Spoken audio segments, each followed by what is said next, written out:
Michael's preschool expelled him for being wild. He wouldn't share, he couldn't wait to take a turn, and by the time he was 4, we knew Michael was different. When Michael started first grade, his teacher joined our chorus. Michael, sit still. Stop squirming. Don't do that. Don't you know that's dangerous? Where's your homework? Don't tell me you forgot it again. Why can't you play quietly with your Game Boy? You're just not ready for the first grade. Son, you're lazy. Michael, don't blurt out the answer before I've asked the question. You're old enough to remember to feed your hamster. You're daydreaming, Michael. Pay attention. Are you stupid? Michael irritates his classmates because he won't wait his turn or abide by rules when they play. I don't want to play with Michael. He always gets in trouble, and he doesn't wait his turn on the slide. Let's let Michael speak for himself. Say, Michael, what's your biggest problem? School is boring, and I can't sit still. Michael's teacher called us to discuss his progress. I think Michael's a bright kid, but his national test scores are low. He's in the 25th percentile on reading. He finds math very difficult. Have you noticed that he's inattentive and overly active? I started reading and found that Michael is not alone. Some experts say if the kids on this playground are typical, between 3 and 5% are like Michael, boys significantly outnumbering girls. They're inattentive, distractible, hyperactive, and impulsive. Kids who act this way may have attention deficit hyperactive disorder, or ADHD. A child with ADHD is inattentive. He's unable to focus his attention for long periods, especially if he finds an activity boring. He's easily distracted by objects or nearby movements. He's often very sensitive to sounds. Even a small sound can become an overriding distraction. What's that tapping? Hyperactive children seem constantly on the move. They're very restless and fidgety. They rarely sit in one place for more than a few seconds. They leap before they look, have difficulty waiting, taking turns in games, or sharing. They often interrupt or intrude on others. Impulsive children act on immediate feelings. They have a hard time following instructions and rules. When our daughter was the same age as Michael, she could wait for a snack even though she was hungry. Dad, I'm really hungry. Can I have some chips? Lindsay, dinner will be ready in about 20 minutes. Dinner's a lot better for you than chips, right? Michael's sister could separate facts from her hungry feelings. Michael, don't eat those. Dinner's going to be ready in 20 minutes. I want some! Michael! In the same situation, Michael acts impulsively. Michael often acts on feelings instead of making reasonable choices. He doesn't talk to himself to develop self-control.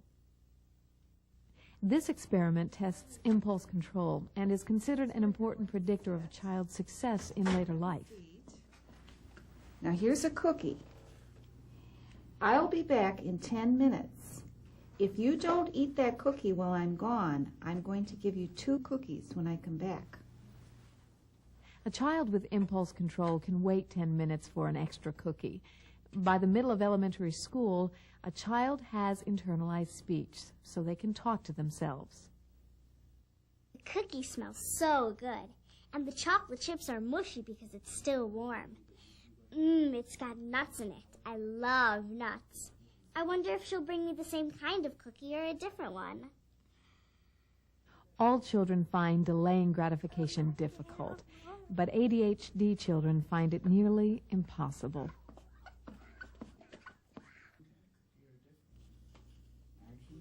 Where's my other cookie? I did all the work.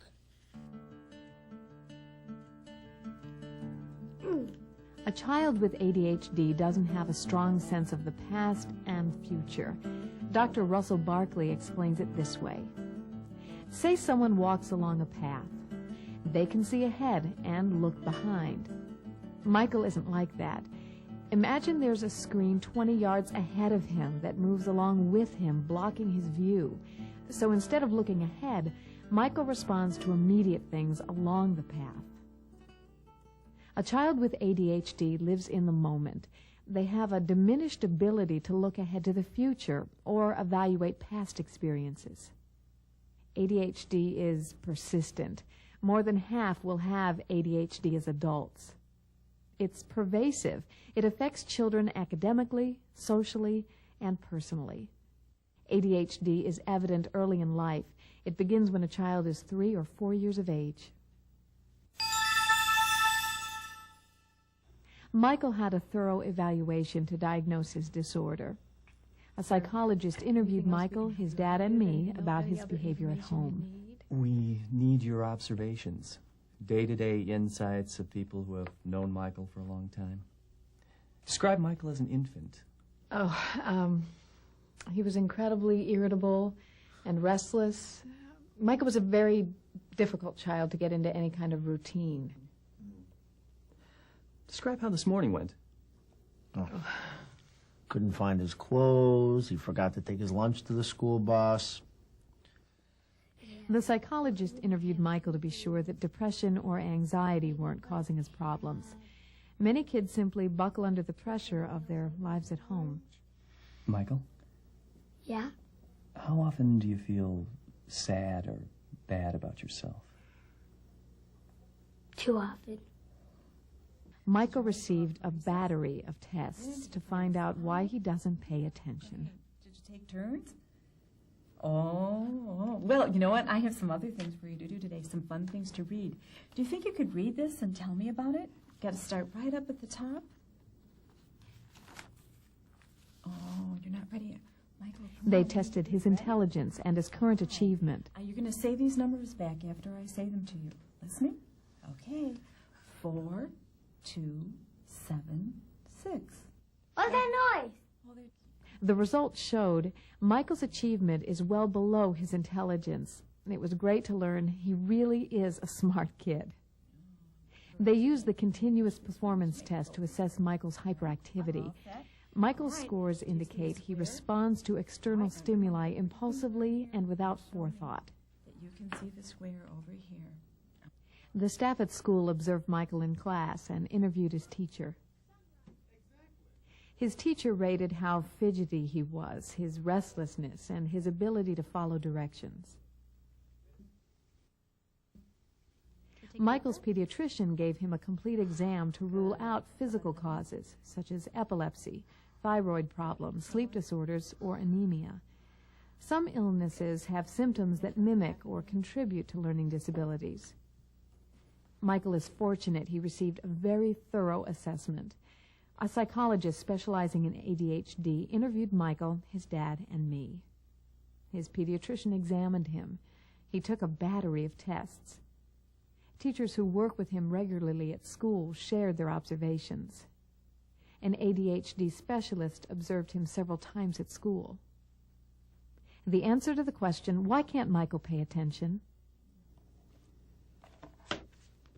Michael has attention deficit hyperactive disorder. But Michael can concentrate for long periods of time. I mean, like when he's watching his horror videos. And he's a whiz at the video games. I mean, he loves their speed. Some kids with ADHD are capable of normal attention in certain circumstances. With video games, the sound, color, constant action seems to free these kids of distraction. Nintendo, for example, gives kids constant feedback and consequences. They like that. But kids are kids. I mean, we all have a tendency to be impulsive or inattentive or restless. How do you determine who has ADD and who doesn't? We look at a child's ability to pay attention, stay on task, follow multiple directions, and control his hyperactive behavior. Well, many tests do confirm that Michael isn't in the same range compared to kids his own age. We also try to be sure his behavior is not due to family problems, depression, anxiety disorders, learning disabilities. Maybe it's his diet. I mean, maybe it's all the sugar he eats. It's pretty well accepted that a child's diet does not affect ADHD. Well, what does cause ADHD? We think it has something to do with brain activity, but there's a lot we don't know. Some kids might inherit a genetic predisposition for the disorder. You know, I wondered if I was ADHD. I mean, I remember when I was Michael's age, I did get check on my report cards, you know, for squirming in the seat and then, you know, daydreaming and not paying attention. And you still have a problem concentrating on some paperwork.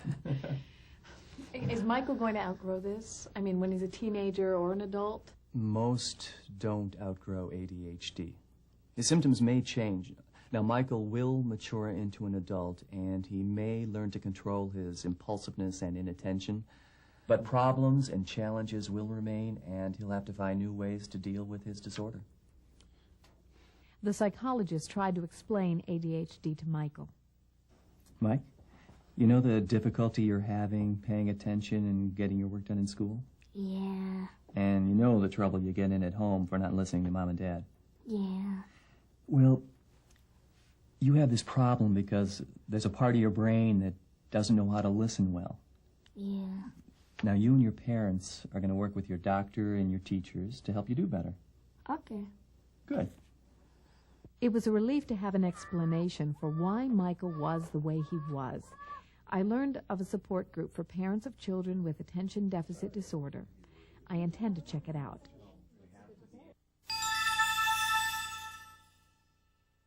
The way we interact with Michael can teach him how to control his behavior. Behavior modification techniques should help Michael learn to control his impulses on his own. Your home is the place to train Michael to control himself. Children with ADHD need organized homes. They need clear rules, predictable schedules, and consistent rewards and punishments. Michael needs immediate consequences right at the time he doesn't comply. This is going to be tough because I'm not that organized. I mean, you said yourself I might have ADHD. So we try to set a consistent schedule with specific times and routines for morning and evening activities, chores, homework, playtime, TV, and dinner. We use time out with Michael when he harms someone. Hey, okay, Michael, that's it. You lost control. Now you hit, you sit. Go take 5 minutes on the steps. We started giving Michael a $3 a week allowance, all in nickels in a glass jar. If he doesn't do something we've clearly agreed he should do, we take a nickel out of the jar. No arguing. We let the money do the talking. Kids with ADHD often perform better when they work to keep what they already have. This token system, where Michael receives points for appropriate behavior and loses points for misbehavior, really seems to work for him. We look for ways for Michael to monitor himself. For instance, he doesn't always remember to use an inside voice when playing. Instead of my constantly saying, "Michael, use an inside voice, please," sometimes Michael sets a timer to ring every 10 minutes. Ideally, every time the timer rings, Michael checks his voice and resets the timer before he continues playing. Michael has a calendar in his room. We have the days of the week across the top and tasks he's responsible for down the side. When Michael completes a task, we put a star or a sticker on the chart. The idea is that Michael receives artificial consequences. Under law, public schools must accommodate Michael's attention deficit disorder. We set up a system where the teacher gives us daily reports about Michael's behavior. Michael tallies how many times he gets up from his desk. At the end of the day, he marks the amount of work he completed and rates his activity level. The teacher assigned Michael a seat that reduces his distraction. Michael concentrates best when he isn't distracted by other children. If the teacher sees Michael's attention drifting, he lets him use a pointer to keep him focused. He lets Michael call on students. Jeff, The teacher sometimes uses Michael's name in a math problem. Now, let's say Michael has 12 books, okay? And he gives 8 of the books away. How many books would Michael have left? The teacher uses a special signal to remind Michael to watch the noises he makes. Michael's impulsivity and hyperactivity improved with behavior.